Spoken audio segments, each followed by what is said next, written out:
Hey, and welcome to Neverwinter with Aragon. So, it's the Chinese New Year of the Dragon for 2024. With it, we'll be getting the Feast of Lanterns with a new mountain companion that are dragon themed. Unfortunately, not as wondrous as I would have hoped. So we got the new developer blog to announce said event. It will begin on February the 8th, lasting 1 week, ending February the 15th. With it, you can take advantage of the event to get some currency, which is going to allow you to get all sorts of different rewards, including buff food, which is actually pretty useful in some cases.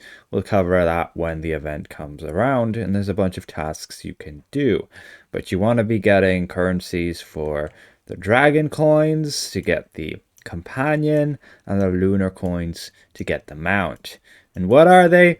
Well, right here, Jade Dragonnels. So you have the companion, which is just going to have this abilities here, and the mount with those abilities. Yes, they look very, very similar. You're going to find them in the collections right here. This is your mount. It's, I guess, cool. It's Jade, but it's a Dragonnel, and we've seen Dragonnels in the game before.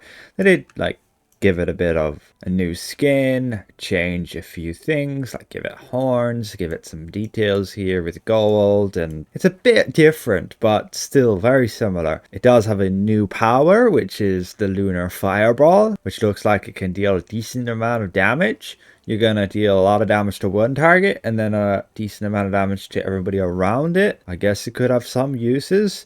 Its stats, it does have 4 insignias, you'll be delighted to note.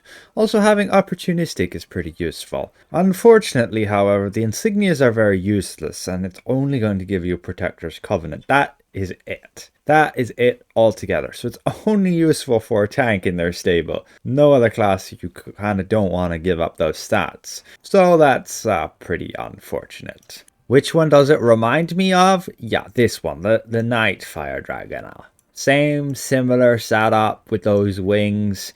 I mean, it's completely different theme. They've done a good job reskinning it, but the mount itself, the body is the same. This one also gave opportunistic. I don't know why it's bugged and it shows there, but it should be like everybody else, giving 4,500 ratings. Then the companion is right here. The juvenile Jade Dragonnel, so I guess it's just a young one. It's going to follow you around, but it's not actually going to do anything in combat because it's an augment companion. It's going to give you power, crit strike, and outgoing healing. Yes, it's like the best augment companion you can use on a healer. So if you're a new enough healer and already have companion enhancement, then it's useful. I still think they need to change augment companions to give percentage stats and not ratings, because ratings are easy to get maxed out and you end up with too many. But it does have acute senses. You get that from many other companions, so it's not special. But it does have Greenscale Hunter's Discipline. You may think, what's with the Greenscale Bowman icon? And I agree, what's with it? But Greenscale, I guess the Jade Juvenile is also greenscaled, so sure. But yeah, it's exactly like the Greenscale Bowman with having the same utility power there. So yeah, I don't really know what's going on there. I'm a bit disappointed with these dragons. They are just dragonelles, as they put it, but they are just like drakes with wings. I would have loved to see them to add something like an actual dragon, please. We have dragons in the game. Yes, I know we can't make them flying because they're limitation of the game or whatever excuses they use, but apparently they can't have flying mounts. But there's no reason we can't have like a miniature one of these guys to fly around or to walk around with, flap our wings and things like that, right?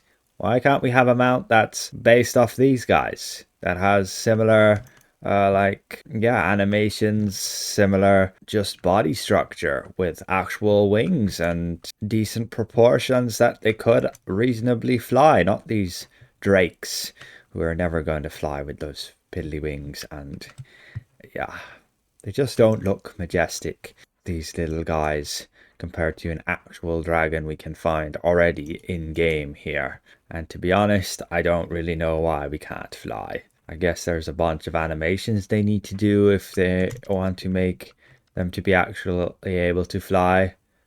Sure, they have loads of animations already, no? Look, he's flying right here. just hovering above the ground a little bit. But that's still flying. It's better than just walking around. Anyway, enough said and enough disappointment. The event will still be somewhat useful to get buff food, to get the companion, to get the mount. For tanks, it's decent amount with the 4 slots. But otherwise, you can just add them to your collections. They do seem to be at least amount bound on pickup account, but the companion, perhaps you can sell it. Looking in game, yeah, the companion looks like you'll be able to sell, but the mount looks to be bound. Some other details here in the blog is you will be able to get older event items, but most of them move to the Zen market. Like these hairstyles, the boar stot companion, the New Year's boar mount, the festive tiger companion and the tiger mount, the ox stot and the ox mount, the rat pup, the rabbit companion, and also the rabbit mount. And there's also the yo-yimbo companion. But that's it. Again, more details when the event actually goes live. I can showcase these out for you.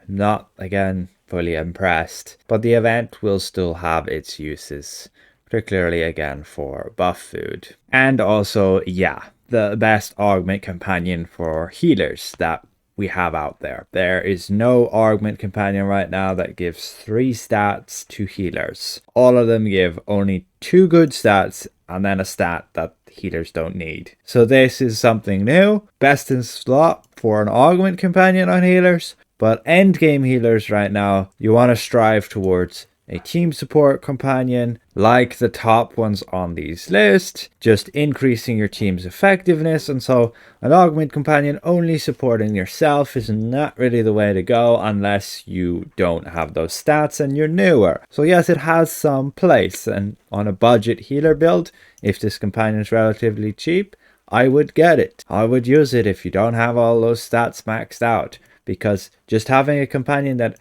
actually just heals, like we have these ones on the list, are pretty poor. You're better off just increasing your own healing than having a companion to heal, because these are just minuscule little bits.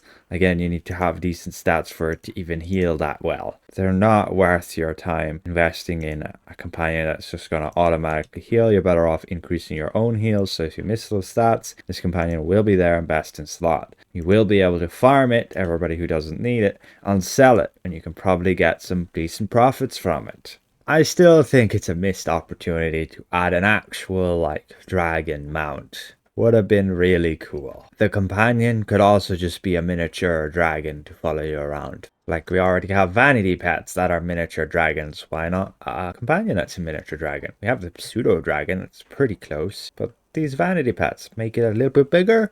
And there you go, augment companion. Ta-da! Didn't have to make this Dragonnel that. Anyway, a special thank you to all of these channel members for their added support. And we'll see you guys around. Goodbye for now.